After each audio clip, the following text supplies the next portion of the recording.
Hello बच्चों।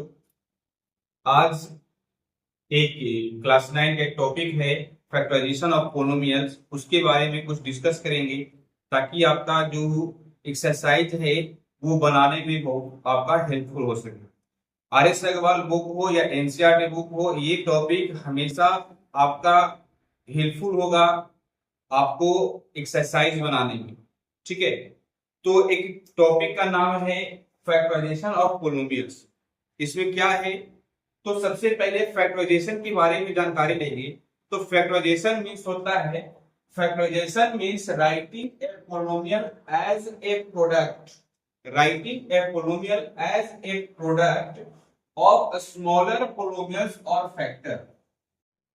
क्या है, किसी भी पोलिनोमियल्स को अगर उसको फैक्टर के मल्टीपल में लिख देते हैं, पोलिनोमियल्स को अगर फैक्टर्स के मल्टीपल में लिखते हैं तो वो आपका फैक्टराइजेशन कहलाता है।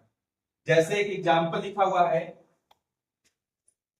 X square plus 5x plus 6, x square plus 5x plus 6, ये आपका एक फैक्टराइजेशन पोलिनोमियल है जिसको फैक्टराइज किया गया है x plus 2 into X plus 3। ये देखिए आपका मल्टीप्लाई में कर दिया गया। तो फैक्टराइजेशन को मतलब ही होता है कि पोलिनोमियल्स को फैक्टर के मल्टीपल में लिखा जाए।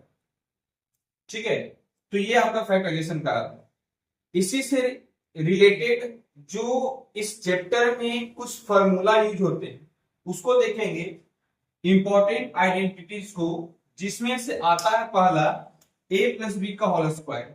a प्लस बी का होल स्क्वायर, ये सब फॉर्मूला हम लोग पहले से पढ़ते आ रहे हैं। तो क्या होता है प्लस बी का formula, A square plus B square plus 2ab। ठीक है, उसी प्रकार से a माइनस बी का whole square, A square plus B square minus 2ab। Next formula is A square minus B square. ये फॉर्मूला जो है A square minus B square, ये बहुत ही इंपॉर्टेंट होती है आपको इस चैप्टर में। तो A square minus B square वाला क्या होगा, A plus B into A minus B, A plus B into A minus B. Next formula is A plus B का होल क्यूब, पावर 3 हो गया, क्यूब का ला गया। तो ए प्लस बी का होल क्यूब क्या होता है, A cube plus 3a square B plus 3a B square plus B cube. क्या होगा formula, A cube plus 3a square B plus 3ab square plus B cube. Next a minus B का whole cube क्या होगा, A cube minus 3a square B plus 3ab square minus B cube. क्या formula होगा, a minus B का whole cube equal to A cube minus 3a square B plus 3ab square minus B cube. Next formula a plus B plus C का whole square, a plus B plus C का whole square, A square plus B square plus C square plus 2ab plus 2bc plus 2ca। ये important formula आपको इस topic में बहुत ही helpful होगा, चाहे आप एक्सरसाइज बनाइए एनसीईआरटी से या एक्सरसाइज बनाइए आरएस अग्रवाल से। जल्दी से इसको स्क्रीनशॉट लेकर के नोट कीजिए। नेक्स्ट हम लोग मेथड ऑफ फैक्टराइजेशन पढ़ेंगे कि किस तरह से हम लोग फैक्टराइजेशन करते हैं। तो सबसे पहला मेथड है कॉमन फैक्टर मेथड। सबसे फर्स्ट मेथड क्या है, कॉमन फैक्टर मेथड। इस मेथड में क्या करते हैं हम लोग, तो take out the common term, take out the common term, जो भी आपका कॉमन टर्म दिखाई दे। कॉमन टर्म कहने का मतलब, अगर 2 टर्म है या 3 टर्म है, जितने भी टर्म्स लिखे हुए हैं उस टर्म्स में जो आपको सेम टू सेम दिखाई दे, उस सेम टू सेम को अगर कॉमन निकाल लेते हैं, अगर ढेर सारे कुछ पोलिनोमियल्स में टर्म दिए हुए हैं, उस टर्म में से कुछ कॉमन टर्म्स निकाल लेते हैं, तो वो आपका कहलाता है कॉमन टर्म्स। जैसे ये आपका मार्कर का एग्जांपल लेते हैं, तो इस मार्कर में देख रहे हैं कि 2 से 3 4 मार्कर हैं, तो इस मार्कर में कॉमन क्या हुआ, तो ये जो दोनों ब्लैक कलर का जो मार्कर है ये आपका कॉमन हुआ, तो इस कॉमन टर्म को हम बाहर कर लें, यानी कॉमन मार्कर को क्या करिए, बाहर करिए। ये ग्रुप ऑफ टर्म्स थे, ग्रुप ऑफ मार्कर्स थे, इस ग्रुप ऑफ मार्कर्स में से हम लोग ब्लैक कलर का जो कैप है उस ब्लैक कलर के इन मार्कर को क्या करिए, कॉमन निकालिए, इसी को कहते हैं कॉमन मेथड। ठीक है, तो जानते हैं इस मेथड से कैसे कैसे क्वेश्चन बनते हैं। तो फर्स्ट क्वेश्चन दिया हुआ है x square plus 12x, x square plus 12x। इस मेथड में हमें कॉमन टर्म को बाहर निकालना है, तो दोनों टर्म में हम सबसे पहले कांस्टेंट टर्म को देखते हैं, तो इसमें 6 है और इसमें 12, तो 6 और 12 टर्म में हम लोग क्या देख पा रहे हैं कि 6 इस टर्म में भी है और 6 टू द 12, 6 टू द 12, इसको क्या लिख सकते हैं 6 इंटू 2 इंटू x, तो 6 टू द 12 ये 6 और ये 6 दोनों में है, तो 6 को क्या करेंगे कॉमन निकालना। अब कांस्टेंट टर्म निकालने के बाद वेरिएबल टर्म को भी बाहर निकालेंगे, तो वेरिएबल टर्म देखो इसमें एक्स स्क्वायर लिखा हुआ है, तो एक्स स्क्वायर मतलब x 2 है और इसमें x 1 है, तो x को बाहर निकालेंगे, ये आपका कॉमन निकल गया। कॉमन निकलने के बाद जो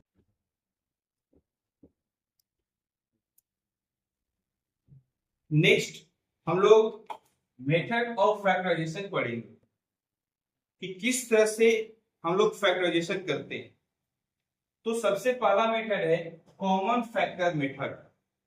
सबसे फर्स्ट मेथड क्या है, कॉमन फैक्टर मेथड। इस मेथड में क्या करते हैं हम लोग, तो take out the common term, take out the common term, जो भी आपका कॉमन टर्म दिखाई दे। कॉमन टर्म कहने का मतलब अगर 2 टर्म है या 3 टर्म है, जितने भी टर्म्स लिखे हुए हैं उस टर्म्स में जो आपको सेम टू सेम दिखाई दे, उस सेम टू सेम को अगर कॉमन निकाल लेते हैं, अगर ढेर सारे कुछ पोलिनोमियल्स में टर्म दिए हुए हैं, उस टर्म में से कुछ कॉमन टर्म्स निकाल लेते हैं, तो वो आपका कहलाता है कॉमन टर्म्स।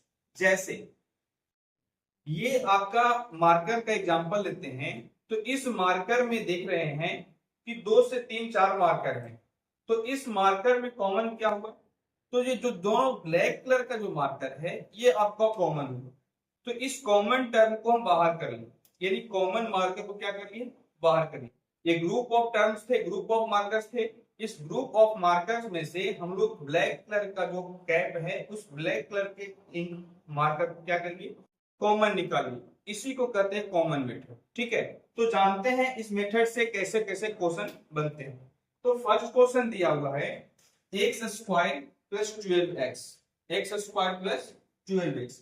इस मेथड में हमें कॉमन टर्म को बाहर निकालना है, तो दोनों टर्म में हम सबसे पहले कांस्टेंट टर्म को देखते हैं, तो इसमें 6 है और इसमें 12, तो 6 और 12 टर्म में हम लोग क्या देख पा रहे हैं कि 6 इस टर्म में भी है और 6 टू द 12, 6 टू द 12, इसको क्या लिख सकते हैं 6 इंटू 2 इंटू x, तो 6 टू द 12 ये 6 और ये 6 दोनों में है, तो 6 को क्या करनी है कॉमन निकालना। अब कांस्टेंट टर्म निकालने के बाद वेरिएबल टर्म को भी बाहर निकालेंगे, तो वेरिएबल टर्म देखो इसमें एक्स स्क्वायर लिखा हुआ है, तो एक्स स्क्वायर मतलब x 2 है और इसमें x 1 है, तो x को बाहर निकालेंगे, ये आपका कॉमन निकल गया। कॉमन निकलने के बाद जो रेस्ट बचती है उसको हम ब्रैकेट में करके लिख देते हैं, जैसे इसमें से क्या रेस्ट बचेगा, तो x बचेगा, और प्लस इसमें क्या बचेगा, तो 6 और x हम लोग कॉमन निकाल चुके हैं, तो ये 2 बचेगा, और यही आपका क्या हो जाएगा, आंसर हो जाएगा। ओके, नेक्स्ट क्वेश्चन आपका दिया हुआ है 9x square plus 12xy, 9x square plus 12xy। तो दोनों टर्म में हम पहले कांस्टेंट टर्म को कॉमन निकालें, तो कांस्टेंट टर्म में देखा जा रहा है कि ये 9 लिखा हुआ मतलब 3 इंटू 3 लिखा हुआ है, और ये जो 12 लिखा हुआ है इसको 3 इंटू 4 कर सकते हैं, तो 3 दोनों टर्म में आ रहा है, तो 3 को क्या करेंगे कॉमन निकालेंगे।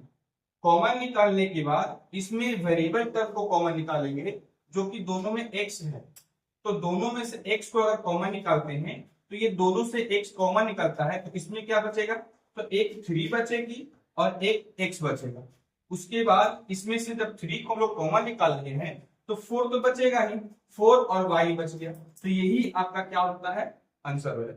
ठीक है, तो एक क्वेश्चन और देखते हैं इसी टाइप में, क्या लिखा हुआ है, 2a into X plus Y minus 3b into X plus Y.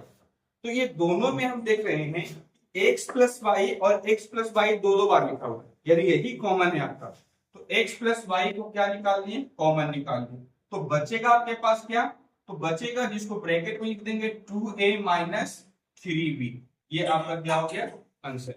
ठीक है, तो इसको जल्दी से आप लोग कॉपी कर लीजिए और तब तक हम लोग अगला टॉपिक जो मेथड ऑफ फैक्टराइजेशन का है, सेकेंड मेथड, उसको देखेंगे। सेकेंड मेथड आपका ग्रुपिंग मेथड कहलाता है। ठीक है, तो इस ग्रुपिंग मेथड में हम लोग क्या करते हैं कि आपका टर्म दिया हुआ रहेगा, 4 टर्म दिया रहेगा, 4 से ज्यादा टर्म भी रहेगा, उसमें से हम लोग क्या करते हैं, ग्रुपिंग निकालते हैं। तो ग्रुपिंग मेथड में क्या होता है कि हम लोग क्वेश्चन में जो टर्म दिया रहता है उसको ग्रुप में कर करके उसमें कॉमन निकालते हैं। जैसे एग्जाम्पल लिखा हुआ है ax plus B Y plus B X plus B Y, तो ये दो का ग्रुप बना करके और लास्ट का दो ग्रुप बना करके आपको कॉमन निकालेंगे। तो इसमें से a अगर कॉमन निकालते हैं तो x प्लस वाई बचेगा, और इधर से अगर b कॉमन निकालते हैं तो x प्लस वाई बचेगा। अब दोनों में से x प्लस वाई को कॉमन निकालेंगे तो x प्लस वाई अगर कॉमन निकलेगा तो a प्लस b बचेगा, और ये आपका क्या हो गया, फैक्टराइजेशन हो गया, मतलब आंसर आ गया। सेम उसी प्रकार से एग्जांपल देखते हैं, तो इसमें आपको क्या है, तो दो दो का ग्रुप बनाएंगे और दोनों ग्रुप में से कॉमन निकालेंगे। जैसे 3x³ प्लस 2x² से कॉमन क्या निकलेगा, तो x कॉमन निकलेगा, बचेगा क्या इसमें, तो x, सॉरी दोनों में से देखो x³ है और x² है, तो x² कॉमन निकलेगा, तो क्या बचेगा, x प्लस 2। उसी प्रकार से 5x प्लस 10 से क्या कॉमन निकलेगा, तो 5 कॉमन निकलेगा, प्लस में 5 कॉमन निकलेगा, तो x प्लस 2 बचेगा। अब दोनों से क्या कॉमन निकलेगा, x प्लस 2 कॉमन निकल गई, तो क्या बचेगा, x² प्लस 5, और ये आपका क्या हो गया, आंसर होगा। नेक्स्ट क्वेश्चन में भी ग्रुप कर करके भी कॉमन निकालेंगे। जैसे दो का ग्रुप बनाए और लास्ट का दो ग्रुप बनाए और उससे क्या निकालेंगे, कॉमन निकालेंगे। तो दोनों में से कॉमन क्या निकलेगा, x, बचेगा क्या, x प्लस वाई। उसी प्रकार से 2xz और माइनस 2yz दोनों माइनस में है, तो दोनों माइनस में से माइनस को कॉमन निकालेंगे, और 2 इसमें भी है 2 उसमें भी है, 2 कॉमन निकालेंगे, और दोनों में देखिए z है, तो दोनों z से क्या कॉमन निकलेगा, z, बचेगा क्या इसमें, x प्लस वाई। अब दोनों टर्म में देखिए x प्लस वाई है और x प्लस वाई है, x प्लस वाई आपका कॉमन निकल जाएगा, बचेगा क्या, x माइनस